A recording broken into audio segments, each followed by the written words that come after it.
अस्सलाम वालेकुम, मैं हूँ शाहजेब खानजादा। आखिर वही हुआ जिसका डर था। पाकिस्तान में भी कोरोना वायरस की तस्दीक हो गई है। अब तक 2 केसेस सामने आ चुके हैं। हम इस प्लेटफॉर्म से मुसलसल सवालात उठाते रहे हैं, खदशात का इजहार करते रहे हैं। हुकूमत ये यकीन दहानी कराती रही है कि अगर पाकिस्तान में ऐसा कुछ हुआ तो उसकी तैयारी पूरी है। पाकिस्तान में इस वक्त कोरोना वायरस के 2 केसेस रिपोर्ट हो चुके हैं। खुद वजीर आजम के मुआविन खुसूसी जफर मिर्जा इस बात की तस्दीक करते हुए कह रहे हैं, और कुछ देर पहले उन्होंने ट्वीट किया कि मैं पाकिस्तान में कोरोना वायरस के 2 केसेस की तस्दीक करता हूं। उनका मजीद कहना था कि परेशान होने की जरूरत नहीं, मामलात कंट्रोल में हैं। मैं कल इस हवाले से प्रेस कॉन्फ्रेंस करूंगा। अब मुआविन खुसूसी कह रहे हैं कि हालात काबू में हैं, लेकिन जिस तरीके से पहला केस कराची में रिपोर्ट हुआ है उससे खदशात जन्म ले रहे हैं, क्योंकि कराची में कोरोना वायरस की तस्दीक से ज़्यादा बुरी खबर यह है कि जिस शहरी में कोरोना वायरस की तस्दीक हुई है वो सैकड़ों मुसाफिरों के साथ ईरान से पाकिस्तान आया था। यानी दीगर मुसाफिरों में भी कोरोना वायरस की मौजूदगी के संगीन खदशात ने जन्म ले लिया है। हुकूमत फौरी तौर पर क्या इकदाम करेगी कि उस फ्लाइट में कौन कौन लोग मौजूद थे, कैसे इस हवाले से फौरी तौर पर तहकीकात होंगी, ये बहुत अहम सवाल है जो हम हुकूमत से पूछेंगे। ये खबर हर लिहाज से पाकिस्तान के लिए एक बुरी खबर है। पाकिस्तान की हुकूमत और सेहत से जुड़े इदारों के लिए ये एक हंगामी सूरत हाल है। पाकिस्तान में कोरोना वायरस का पहला रिपोर्टेड केस कराची में सामने आया है। खुद महकमा सेहत के मुताबिक कोरोना वायरस से मुतासरा शख्स की शनाख्त 22 साल यहया जाफरी से हुई है, जो चंद रोज कबल हवाई जहाज के जरिए ईरान से कराची पहुंचा था। और अब इतलात यह है कि मुतासरा शख्स को अहले खाना समेत मखसूस वार्ड में मुंतकिल कर दिया गया है, जहां उनकी निगरानी की जा रही है। महकमा सेहत के तर्जुमान के मुताबिक मुतासरा शख्स के साथ सफर करने वाले दीगर अफराद का डेटा भी इकट्ठा किया जा रहा है, लेकिन इंतजामिया से मुताल्लिक कई सवालात भी उठ रहे हैं। अब इब्तिदाई मालूमात यही सामने आ रही हैं कि ये कोरोना वायरस ईरान के जरिए पाकिस्तान पहुंचा है और ईरान में इस वक्त अजीब सूरत हाल है। ईरान में इस वक्त 100 के करीब लोग कोरोना वायरस से मुतासिर हैं और ईरान के सरकारी जराये के मुताबिक अब तक कोरोना वायरस से 16 हलाकतें हो चुकी हैं। लेकिन आलमी मीडिया खदशात का इजहार कर रहा है कि ईरान में केसेस की तादाद कहीं ज़्यादा हो सकती है और अब ईरान से पाकिस्तान में कोरोना वायरस का रिपोर्ट होना बहुत ही संगीन मामला है। इसके फैलाव को रोकने के लिए क्या पाकिस्तानी इंतजामिया ने खातिर ख्वाह इकदाम कर लिए हैं? हमारे साथ इस वक्त वज़ीर इत्तलात सिंध नासिर शाह साहब मौजूद हैं, उनसे भी पूछेंगे। शाह साहब बहुत शुक्रिया। शाह साहब, कराची में पहला केस रिपोर्ट हुआ है, आपके इल्म में होगा, अफसोसनाक बात है, मगर इस वक्त तैयारी कितनी है? क्योंकि वो बहुत सारे दूसरे मुसाफिरों के साथ आया होगा, घर वाले और लोगों से मिला होगा, ये सारी की सारी तहकीकात शुरू कर दी गई हैं?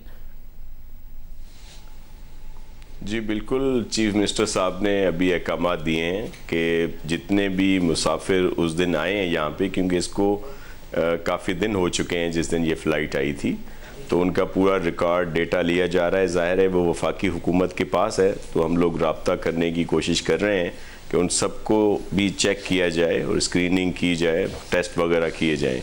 यहाँ पर वैसे सिंध गवर्नमेंट ने मुख्तलिफ हमारे जो हॉस्पिटल्स हैं वहाँ पे आइसोलेशन वार्ड जो हैं वो बना दिए हैं स्क्रीनिंग के लिए। तो फेडरल गवर्नमेंट ने भी इकदाम किए हैं, लेकिन हम चाह रहे हैं कि उनको मज़ीद बेहतर वो करें, और इसलिए इसके लिए सीएम साहब ने भी रब्ता किया है, बल्कि वो चाइना के कौंसल जनरल और एम्बेसडर से भी वो कर रहे हैं। उन्होंने कहा भी है कि वहाँ से एक्सपर्टीज़ हमें दी जाए यहाँ पे, ताकि इस तरह की अगर कोई खुदा न खास्ता कोई और भी इसमें है तो उसको फौरी तौर पर हम उसका इलाज करें और उनको बेहतरी की तरफ ले जाएं।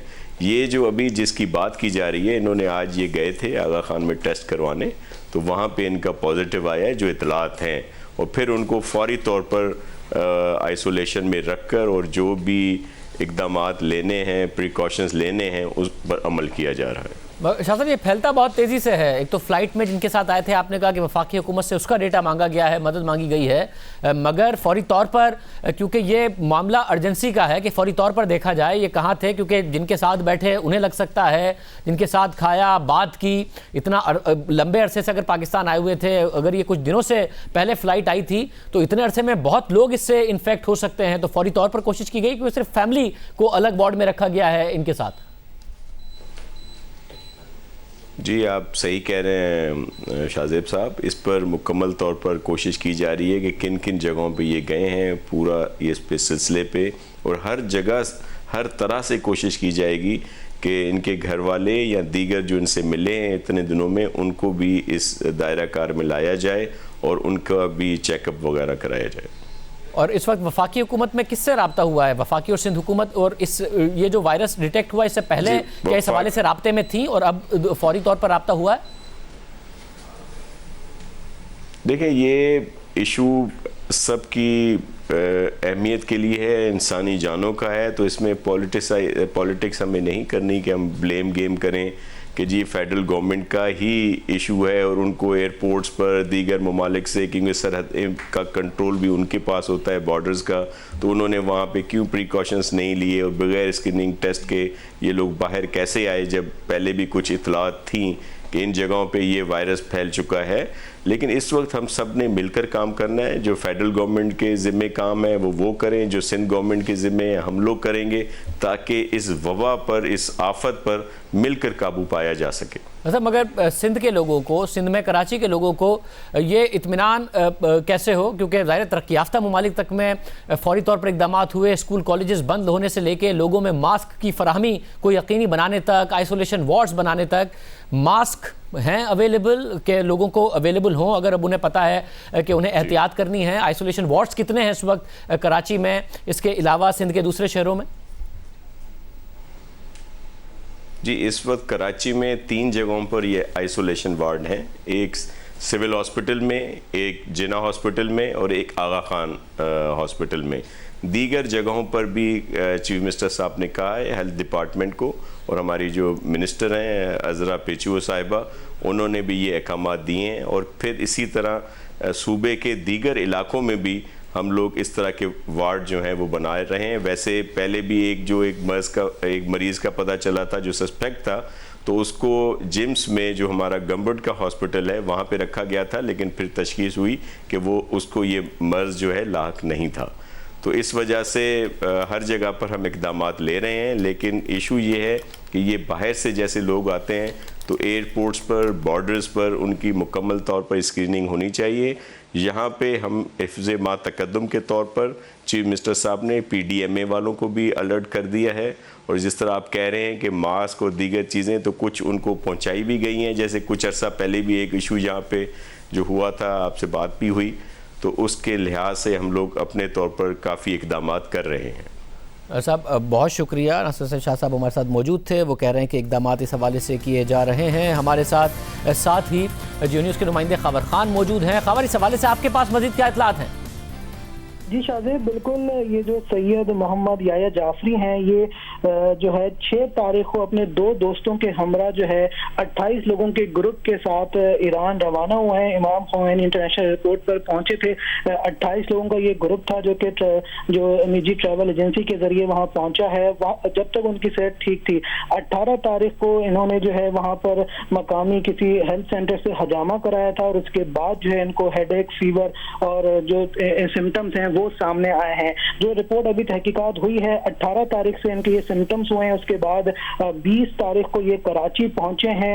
एयरपोर्ट पर इनको जो थर्मल स्कैनर है उन्होंने शायद काम नहीं किया है, जो इनको रेक्टिफाई नहीं किया गया, और उसके बाद 26 फरवरी को आज ये इनकी तस्दीक हुई है। और ये तमाम तफसीलात महकमा सेहत इस बात की तस्दीक करती है कि जी 18 तारीख को इनमें ये सिम्टम्स आए हैं, 20 तारीख को ये कराची पहुंचे, और 26 तारीख को जो है ये आगा खान अस्पताल खुद से चल के गए हैं और इनको जो है ये सिम्टम्स जाहिर हुए। इसके बाद इनके अहले खाना और इनको जो है इस वक्त आइसोलेशन वार्ड में रखा हुआ है, क्वारंटाइन में। यानी कि ये जब ईरान में थे वहां पर ही इनको ये सारे सिम्टम्स आ गए थे, इनकी तबीयत खराब हो गई थी पाकिस्तान ट्रेवल करने से पहले? जी शाहजेब, जो महकमा सेहत ने रिपोर्ट जारी की है उसमें इस बात की तस्दीक है दी। 18 तारीख को मशहद ईरान का जो इलाका है वहां पर इनमें ये फीवर भी था, हेडेक भी था, वीकनेस भी थी, और बॉडी एक जो कि सिम्टम्स हैं कोरोना वायरस के, वो तमाम के तमाम 18 तारीख से ही ईरान में इनको जाहिर हो गए थे। और उसके बाद 20 तारीख को ये कराची पहुंचे हैं, और उसके बाद अपने 2 दोस्तों के हमरा ये गए थे यहाँ से, और जिस ग्रुप के साथ गए थे उस ग्रुप में भी 28 लोग हैं। एक साथ ये ग्रुप ट्रैवल किया है ईरान ईरान और फिर वापस भी एक साथ ही, क्योंकि जब ग्रुप ट्रैवल करता है तो एक साथ ही ग्रुप जाते हो, एक साथ ही वापस आता है। तो ये तफसीलात अभी तक है। महकमा सेहत ने अभी तक जो है सिर्फ उनके अहले खाना और उनको जो है क्वारंटाइन में रखा है, लेकिन जो WHO के SOPs हैं, ये सैयद मोहम्मद जाफरी जिस लोगों से मिले हैं, जो अहले खाना इनसे मिलने आए हैं, जो जिस लोग से मिले, उन तमाम के टेस्ट होना जो है इंतहाई जरूरी है ताकि इस वायरस को बढ़ने से रोका जा सके। मगर ये तशवीश की बात है, क्योंकि हुकूमत तो ये तसल्ली देती रही कि हमने एयरपोर्ट्स पर पूरे इंतजामात कर दिए हैं, स्क्रीनिंग के पूरे इंतजामात हैं, क्योंकि ऐसा नहीं है जो आप मालूमात बता रहे हैं कि ये पाकिस्तान आके इनको सिम्टम जाहिर हुए हैं, वहाँ जाहिर हो गए थे, बीमार हालत में पाकिस्तान वापस आए हैं, उसके बावजूद एयरपोर्ट की स्क्रीनिंग में या जो थर्मल डिटेक्टर है उसमें नहीं आया, और फिर काफ़ी टाइम बाद ही आखिर हॉस्पिटल गए जब इनकी बहुत ज़्यादा तबीयत ख़राब हुई। जी शाज़ेब, बिल्कुल जो रिपोर्ट आई हमारे पास, उसकी तस्दीक जो है regional disease surveillance report unit है ये महकमा सेहत का, जिसने पूरी तहकीकात की है। उसमें बताया गया है कि जी 18 फरवरी को इनको ये तमाम के तमाम सिम्टम्स जाहिर हो गए थे, ईरान में जाहिर हुए थे, और उसके बाद जो है जब वो उनके बाद जो है 18 तारीख को जो है ये मशहद का इलाका है ईरान का, वहाँ पे इन्होंने अपना हजामा कराया है। उसके बाद जो है बाकायदा इनको जो है ये तमाम के सिम्टम्स जो जाहिर हुए हैं। 19 और 20 तारीख को जो है इन्होंने तेहरान छोड़ा है, और 20 तारीख को जो है ये कराची पहुंचे हैं, सुबह 9 बजे की एक फ्लाइट थी इनकी, और 20 तारीख को ये कराची इन्होंने लैंड किया है सुबह 9 बजे। तो इससे तो जाहिर यही होता है कि जो एयरपोर्ट्स पर थर्मल स्कैनर लगाए गए हैं वो उन्होंने काम नहीं किया है, क्योंकि थर्मल स्कैनर में फौरी तौर पर आपका जो बॉडी का टेम्परेचर है, अगर वो डिस्टर्ब होता है तो फौरी तौर पर आइडेंटिफाई कर देता है कि जी मुताल्लिका शख्स जो इस थर्मल स्कैनर से गुजरा है उसका बॉडी का टेम्परेचर नॉर्मल नहीं है। तो ये इस बात की तो निशानदेही जरूर कर रहा है कि जी एयरपोर्ट पर जो थर्मल स्कैनर है उसने बर वक्त काम नहीं किया है, जिसकी वजह से ये घर चले गए हैं। और आज जो इनकी तबीयत इतनी खराब हुई है और उसके बाद जब ये अस्पताल पहुंचे हैं तो वहां पर उन्होंने टेस्ट कराया है, तो उसके बाद जो है ये तस्दीक हुई है कि जी इन्होंने कोरोना वायरस इनमें शामिल है, और अब इनके अहले खाना को भी जो है क्वारंटाइन में रख दिया गया है। जी बहुत शुक्रिया। खबर खान इस हवाले से अपडेट दे रहे थे। हम कोशिश कर रहे हैं कि वज़ीर आज़म के मामले खुसूसी बराए सेहत डॉक्टर ज़फ़र मिर्ज़ा भी हमारे साथ मौजूद हों, क्योंकि ये मामला इस हवाले से संगीन है कि सेहत की ख़राबी की जो अलामात हैं वो उनमें तेहरान में ही आ गई थी, उसके बावजूद उसके बाद वो पाकिस्तान सफ़र किया है, तबीयत ख़राब थी, मगर जो थर्मल स्कैनर्स मौजूद हैं और जो स्क्रीनिंग कही जा रही है एयरपोर्ट्स पर उसमें डिटेक्ट नहीं हुआ। पाकिस्तान आ गए और पाकिस्तान आए हुए भी तकरीबन उन्हें 6 दिन हो चुके, और उसके बाद अस्पताल में एडमिट होकर उनका टेस्ट रिज़ल्ट पॉजिटिव आया है। तो जहाज़ के अंदर मौजूद होना, फिर जहाज़ के बाद पाकिस्तान आके लोगों से मिलना जुलना, ये तमाम मामलात होते रहे, 5-6 दिन इसमें लगे। तो हुकूमत को बहुत तेज़ी से इक़दाम करने की ज़रूरत है, ना कि इस तरीके से इक़दाम हों कि सिंध हुकूमत सोच रही हो कि वफाकी हुकूमत हमारे साथ ताउन करे, वफाकी हुकूमत सोचे कि सिंध हुकूमत हमारे साथ ताउन करे। क्योंकि अब से कुछ दिन पहले भी कराची में एक वाक़या हुआ जिसमें 10 अफराद की जान चली गई, और अब तक नहीं पता चल सका कि उन 10 अफराद की जान क्यों गई थी। अभी भी साफ नज़र आ रहा है कि वफाकी हुकूमत में क्योंकि जो पोर्ट है उसके वज़ीर अली ज़ैदी साहब हैं, वो मानने को तैयार नहीं है कि ये वाक़या पोर्ट पर हुआ, और सिंध हुकूमत सारी की सारी जिम्मेदारी उसी हवाले से डाल रही है। ख़तरा अभी तक बरकरार है, क्योंकि अभी तक कोई रिपोर्ट नहीं आई, नहीं पता चला कि क्या वजूहात थी। 16 से 18 फरवरी तक 10 हलाकतें किमाड़ी में हुई, 250 से ज़्यादा लोग मुतासिर हुए, दहशत की फ़िज़ा कायम हुई, और अब तक हुकूमत नहीं पता चला सकी है। वफाकी और सूबाई हुकूमत इस हवाले से मिलकर इक़दाम करने के बजाय एक दूसरे पर इल्ज़ामात लगा रही है। आज कौमी असम्बली की कायमा कमेटी के इजलास में वफाकी वज़ीर अली ज़ैदी और पीपल्स पार्टी के रुकन असम्बली अब्दुल कादिर पटेल के दरमियान सख्त जुमलों का तबादला हुआ, और अली ज़ैदी का कहना था कि अमवात की कई वजूहात हो सकती हैं, लेकिन अब्दुल कादिर पटेल कह रहे थे और इल्ज़ाम लगा रहे थे, जिस पर कादिर पटेल का कहना था कि वो अपने इल्ज़ामात साबित कर सकते हैं। इल्जाम कैसे लगाया है ही नहीं, आपने टीवी पे इल्जाम लगाया कैसे? मैं अभी भी साबित कर सकता हूँ आपको। ठीक है, तो आप मेरी बात सुने। चल आप सुनाए फिर वो बात, और जितना भी आप वो साबित करें ना जी, ये ना बोले कि जिम्मेदारी फिर आप जरा थोड़ा सा मैंने आपकी जिम्मेदारी थोड़ा हौसला भी रखें ना, भी आप जिम्मेदारी नहीं लगा सकते, हौसला रखें, आप भी रखें, जिम्मेदारी नहीं लगा सकते। आप you can not rush to judgement sir, you are not a chemical biological expert. It's my constituency, my people are died, and you So you said should go and talk to your CM. and you Why are the said people ये dying? शराब पीने की वजह से मर गए। No sir, मैंने ये बिल्कुल भी नहीं कहा। मैं शराब आपको पीने की वजह से मर गए। मैं आपको टेप में दिखाता हूँ चेयरमैन साहब, व्हाट आई सेड वाज कि there can be many causes, and आपने गिनवाई कौन सी? ये भी है, भट्टियां भी हैं। कितनी भट्टियां निकाली आपने वहां से? इजलास के बाद गुफ्तगू में अब्दुल कादिर पटेल का कहना था कि 3 रिपोर्ट्स आ चुकी हैं जिसमें अमवात की वजह डस्ट और एलर्जी को करार दिया गया। अमवात की वजह पोर्ट के अंदर ही है और वजारत बहरी उमूर इससे जान नहीं छुड़ा सकती। पेशरफ हुई नहीं, 10 दिन में इनके पास कोई रिपोर्ट नहीं। 3 रिपोर्ट्स आ चुकी हैं, वो blood samples, urine samples, cause of death जो है वो सब यही बता रहे हैं कि ये डस्ट है, एलर्जी है, अस्थमा पेशेंट इसमें इंतकाल कर गए हैं। डॉक्टर अताउर रहमान साहब तक भी इस बात की तस्दीक कर चुके हैं। लेकिन अब चौथी रिपोर्ट कौन सी होगी? क्या उस वक्त तक ये सारी रिपोर्ट्स को नहीं माना जाएगा कि जब तक इनके मतलब की बात ना आ जाए जो ये चाहते हैं? लेकिन मैंने फिर वाजे कर दिया है, गैस हो, सोयाबीन डस्ट हो या कोई और एलर्जिक पाउडर हो, कुछ भी हो, वो आया पोर्ट से और आया ही पोर्ट से सकता है। किमाड़ी सराउंडेड बाय पोर्ट, तो मिनिस्ट्री इतनी आसानी से जान छुड़ा नहीं सकती। अब अहम बात यह है कि अब्दुल कादिर पटेल 18 फरवरी को आने वाली कराची यूनिवर्सिटी के माहिरीन की इब्तदाई रिपोर्ट का हवाला दे रहे हैं जिसमें कहा गया था कि ये हलाकतें सोयाबीन डस्ट की वजह से ही हो सकती हैं। इस हवाले से मारूफ साइंसदान डॉक्टर अताउर रहमान ने भी हमारे प्रोग्राम में कहा था कि उन्हें 90% यकीन है कि अमवात सोयाबीन डस्ट की वजह से हुई हैं। अब ये बात अली जैदी कह रहे हैं कि हतमी हो नहीं सकती है। दोनों के दरमियान आज सख्त बहस भी हुई। अली जैदी भी हमारे साथ मौजूद हैं और डॉक्टर अताउर रहमान भी हमारे साथ मौजूद हैं। डॉक्टर साहब बहुत शुक्रिया, आपको 90% उस वक्त तक यकीन था। अब आप किस हद तक कह सकते हैं कि ये सोयाबीन डस्ट की वजह से हुआ जो जहाज आया था?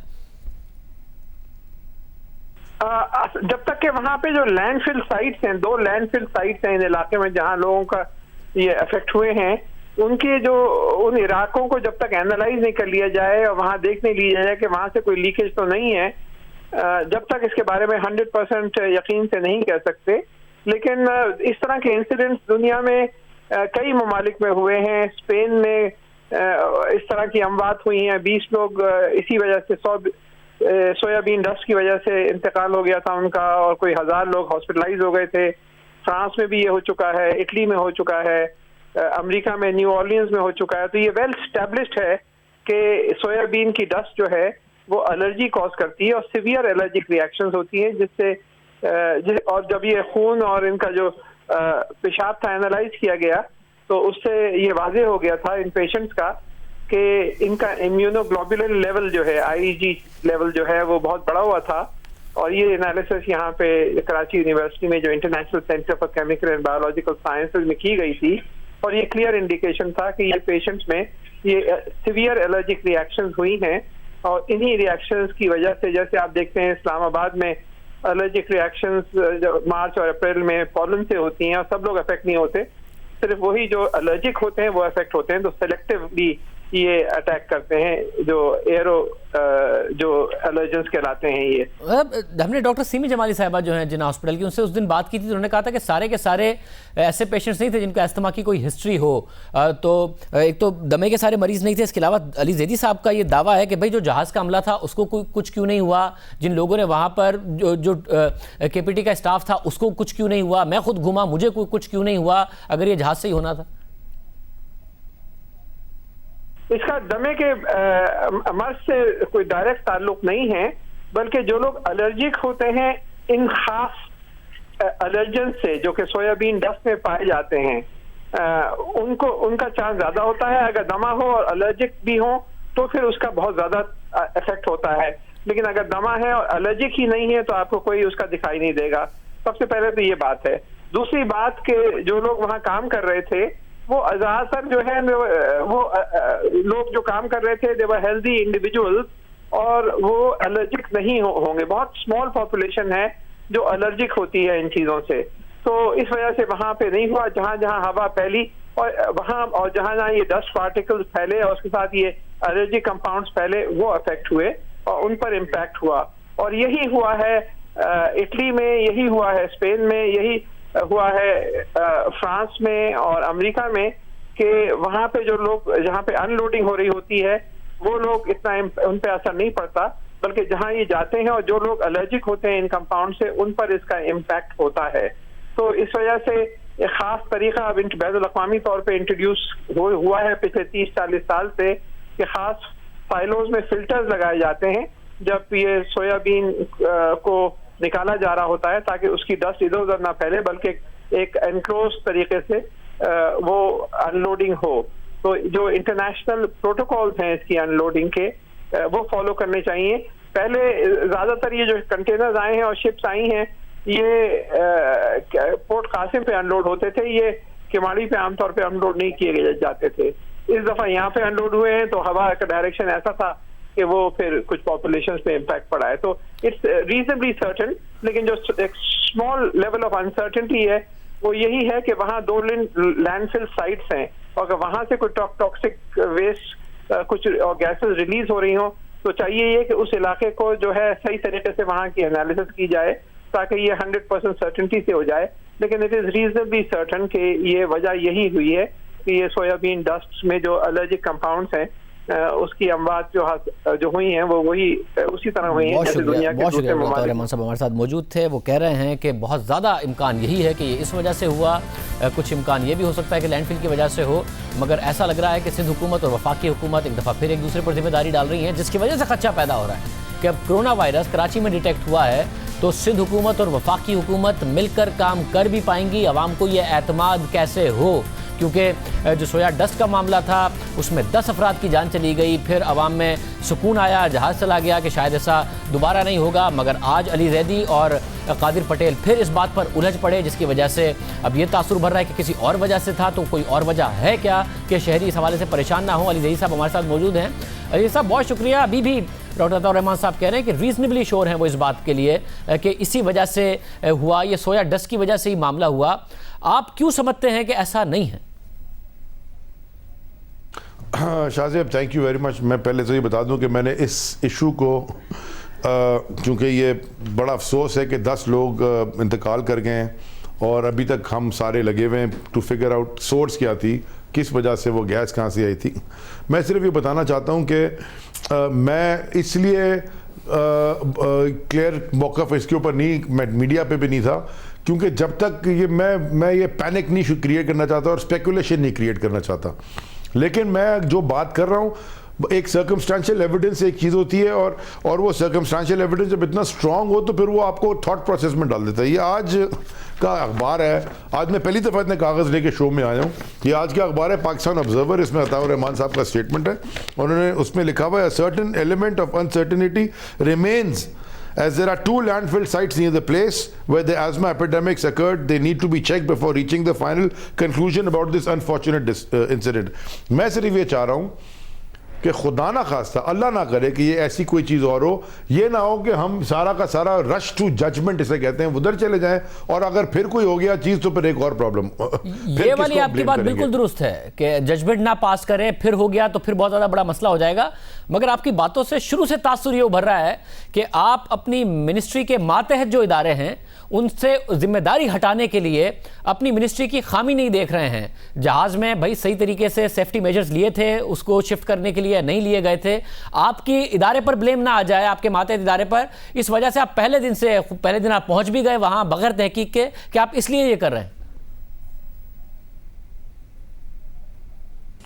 शाह साहब ये पिछले 2 साल में ना कोई 12-13 जहाज आए हैं सोयाबीन के इसी पोर्ट पे, कराची पोर्ट पे 50 से ज़्यादा जहाज़ आए हैं।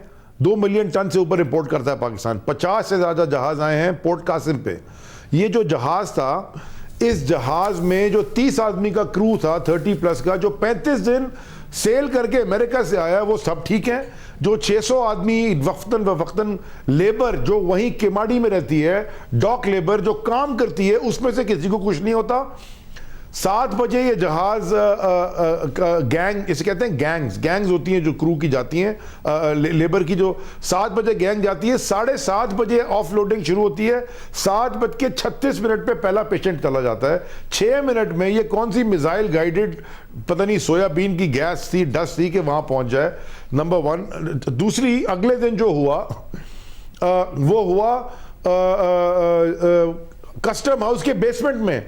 हमने पहले दिन ही जाके नेवी की वो जो टीम है जो कि डिटेक्ट कर सकती है, जिनके पास इक्विपमेंट है, जिनके पास कैपेसिटी है ना, मेरे पास तो कैपेसिटी पोर्ट में केमिकल गैस डिटेक्ट करने की तो नहीं है। हमने उनको लगाया, उनकी रिपोर्ट का हम इंतजार कर रहे हैं, बायोप्सी की रिपोर्ट्स का भी इंतजार कर रहे हैं, और भी चीज़ों का इंतजार कर रहे हैं। सर्कमस्टेंशियल, अब कस्टम हाउस की बेसमेंट 3.5 किलोमीटर दूर है, उसके बीच में केपीटी भी है, उसके बीच में पीएनएससी भी है, उसके बीच में इतनी आबादी भी है।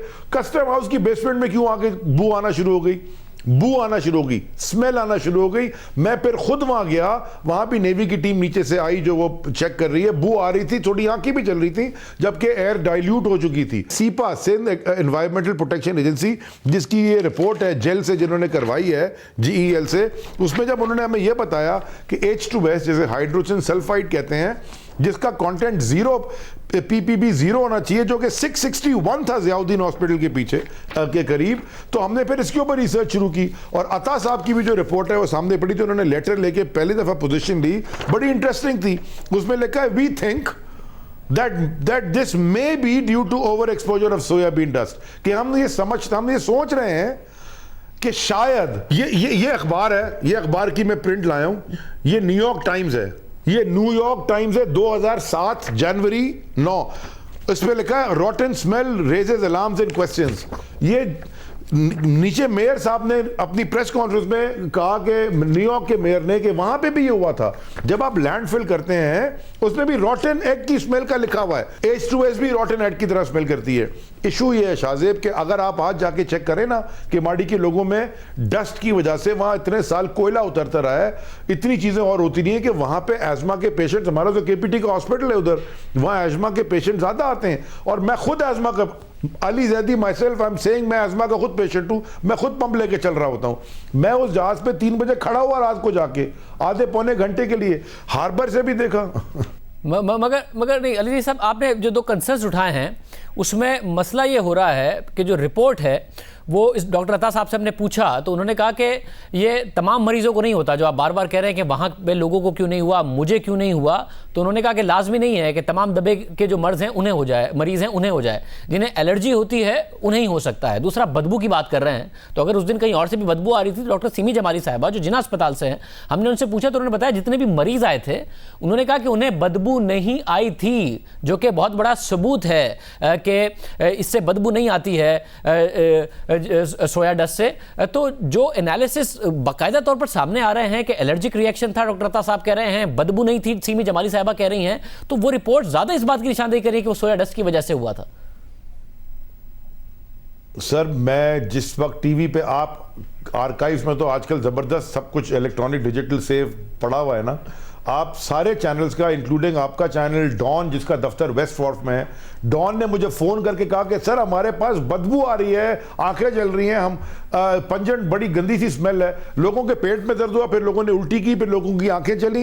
ये एलर्जिक रिएक्शन मुझे नहीं पता कैसे होता है, लेकिन ये सोयाबीन से, ये आपका अपना द न्यूज है फरवरी 20 का, उसकी हेडलाइन है choking agent, choking agent and not allergy cause of केमाडी ट्रेजेडी। अब ये चोकिंग एजेंट क्या है? अच्छा, अगर मैं नहीं समझता तो मैं जहाज को मूव क्यों करता? ऐसा, मगर अब मसला ये है ना कि आप खुद कह रहे हैं कि जहाज के आने के 6 मिनट बाद ये रिएक्शन हुआ है। जब जहाज को दूर कर दिया गया तो उसके बाद किसी अस्पताल में जाके कोई एडमिट भी नहीं हुआ है, ना कोई हलाकत हुई, ना किसी की तबीयत खराब हुई है। जहाज के आने के बाद एक मामला हुआ है, जहाज के जाने के बाद एक मामला खत्म हो गया है। अस्पताल में जो लोग गए वो कह रहे हैं उसमें बदबू नहीं थी, सीमी जमाली साहिबा कह रही हैं, डॉक्टर अताउर रहमान साहब कह रहे हैं कि अब मैं रीजनेबली कह सकते हैं हम, अगर लैंडफिल का मसला नहीं है जो कि तहकीक होनी चाहिए तो ये उसी की वजह से था। अब बाकी जितनी प्रूवन फैक्ट्स हैं जो कि मेडिकल रिपोर्ट्स हैं उसको रूल आउट करके दूसरी चंद रिपोर्ट्स का सहारा ले रहे हैं, क्योंकि आपका डिपार्टमेंट इन्वॉल्व है, आपने अपने डिपार्टमेंट में भी बाकायदा तहकीकात कराई है कि वहां किसी से जो SOPs थे, जो प्रिकॉशंस थी, वो उन्होंने फॉलो ना किया हो जिसकी वजह से हो गया। देखें शाहजेब, मैं रूल आउट कर ही नहीं रहा। अगर मैं रूल आउट कर रहा होता तो मैं जहाज मूव नहीं करता। मेरी नज़र में, मेरी जो मैंने डेटा इकट्ठा किया है एविडेंस के ऊपर, और ख़ास तौर पे ये जो एयर क्वालिटी की रिपोर्ट्स हैं, वहाँ पे ये पूरी जो वेबसाइट है ये लैंडफिल है। हो सकता है कि कुछ लोगों का एलर्जी, जहाज, मैं बता रहा हूँ ना, सोया डस्ट अगर हो या कोई भी डस्ट हो तो आपको एजमा का अटैक होता है, लेकिन एजमा के अटैक से या एलर्जी से इतनी वफात नहीं पा जाते लोग, इतने 1-2 नहीं, 10 आदमी एक ही दिन में, 2 रातों में, कोई चीज भी रूल आउट नहीं कर रहे। इसीलिए हमने एक कमीशन बनाया, एक कमेटी बनाई है कमिश्नर कराची की सदारत में। उसमें 5 कोर के लोग भी हैं, उसमें नेवी के भी हैं, उसमें पुलिस के भी हैं, उसमें ये HEJ जो अताउर रहमान की टीम है उसके भी हैं, उसमें एनवायरमेंटलिस्ट भी हैं, उसके अंदर उधर इलाके का MPA भी है। हमने कहा है कि सारा जाके आप एक पूरी कॉम्प्रिहेंसिव रिपोर्ट बना के दें ताकि हम इसको आइंदा से होने से रोकें। क्योंकि जो ये अगर हो रहा है, अगर नीचे से खुदा ना खास्ता अगर गैस निकल रही है हाइड्रोजन सल्फाइड नीचे से, खुदा ना खास्ता, ये तो बड़ा एक डेंजरस है। ये बता दूं कि वो एयर से हैवी होती है, वो नीचे रहती है, अगर हवा चल जाए डाइल्यूट हो जाती है, नहीं चले ह्यूमिडिटी हो, वो अफेक्ट कर जाएगी लोगों को, जो हार्ट के पेशेंट हैं, जो वीक जिनके लंग्स हैं, वो उनको अफेक्ट कर जाएगी। वैसे मुझे आखिर में ये तो बता दें, क्योंकि दुनिया में हलाकतों की मिसालें मौजूद हैं, स्पेन में ऐसा हो चुका है, दूसरे ममालिक में सोया डस्ट की वजह से कि उसको सही तरीके से ऑफलोड नहीं किया गया तो लोगों की अमवात हुई, इसकी मिसालें मौजूद हैं, फौरी तौर पर अमवात हुई, इसकी मिसालें भी मौजूद हैं। केमिकल एनालिसिस, इसके अलावा जो मेडिकल एनालिसिस है वो कह रहे हैं कि इसकी वजह से हुई थी, मगर अगर आप इसके बरक्स कह रहे हैं तो कम से कम आप अपने इदारे में तहकीक आपने कर ली है कि भाई वहां तो किसी से नहीं बदएहतियाती हो गई थी जिसकी वजह से ये सारा का सारा मामला हो गया है, बाकी तहकीक होनी चाहिए, लैंडफिल की वजह से हुआ तो तहकीक होनी चाहिए, ये भी जिम्मेदारी है, मगर आपने अपने इदारे में तहकीक की है या आप उसको डिफेंड ही किए जा रहे हैं पहले दिन से? मैं कमीशन को फॉलो कर रहा हूं, एनबीसीडी की जब रिपोर्ट आ जाएगी वो भी हम सामने रखेंगे। मेरी रीजन में जहाज के, अच्छा चले पूरा दिन जहाज ऑफलोड होता रहा, तो मंडे का पूरा दिन जहाज ऑफलोड होता रहा तो कोई नहीं गया, रात को क्यों चले गए? मतलब और अगर वो जो गैस थी वो बेसमेंट में कैसे चली गई, जो भी था वो डस्ट पार्टिकल वो कस्टम हाउस की बेसमेंट में कैसे चली गई? अच्छा, जिस दिन कस्टम हाउस मंडे को हुआ, ट्यूसडे को केपीटी ने कंप्लेन की, केपीटी में हमने लोगों को घर भेजा कि अगर आपसे नहीं सर्वाइव, अगर आपको अनकंफर्टेबल फीलिंग है आप घर चले जाए, लेकिन कस्टम हाउस खुला था। बहुत शुक्रिया, हमारे साथ अली ज़हीर साहब मौजूद थे। प्रोग्राम में हम एक ब्रेक शामिल करते हैं। ये बात रीजनेबल है कि इसकी तहकीक होनी चाहिए इससे पहले कि किसी मंतकी अंजाम तक पहुंचा जाए और मामले को दबा दिया जाए। प्रोग्राम में एक ब्रेक शामिल करते हैं। एहसान इकबाल साहब और शाहिद अब्बासी आज रिहा होने के बाद बाहर आए हैं, क्या बीती जेल में, बात करेंगे एक ब्रेक।